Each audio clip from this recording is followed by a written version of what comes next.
రాజకీయంగా మరింత వేడెక్కింది. రాహుల్ గాంధీ, మల్లికార్జున ఖర్గే, ప్రియాంక గాంధీ తదితర కాంగ్రెస్ అగ్రనేతల ధర్నాపై కేంద్ర ప్రభుత్వం తీవ్ర అసహనం వ్యక్తం చేసింది.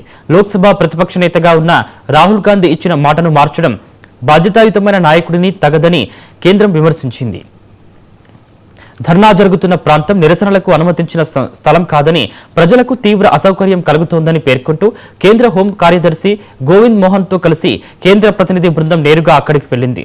పార్లమెంట్లో నీట్ వివాదంపై సమగ్ర చర్చకు ప్రభుత్వం అంగీకరిస్తే వెంటనే ధర్నా విరమిస్తామని రాహుల్ గాంధీ హామీ ఇచ్చారని కేంద్ర మంత్రి జితేంద్ర సింగ్ చెప్పారు.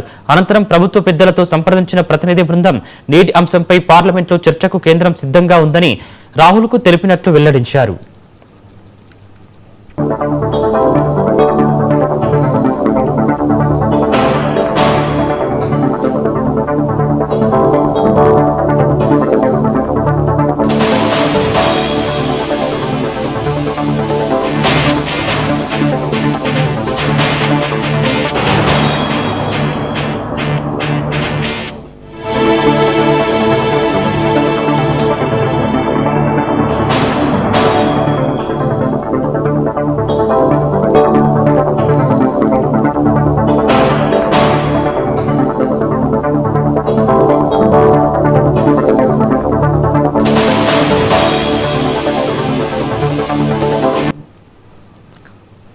అయితే ఆ హామీ ఇచ్చిన వెంటనే రాహుల్ గాంధీ తన వైఖరిని మార్చి కేవలం పార్లమెంట్ చర్చ సరిపోదని, కేంద్ర విద్యాశాఖ మంత్రి ధర్మేంద్ర ప్రధాన్ రాజీనామా కూడా చేయాలని కొత్త డిమాండ్ పెట్టారని జితేంద్ర సింగ్ ఆరోపించారు.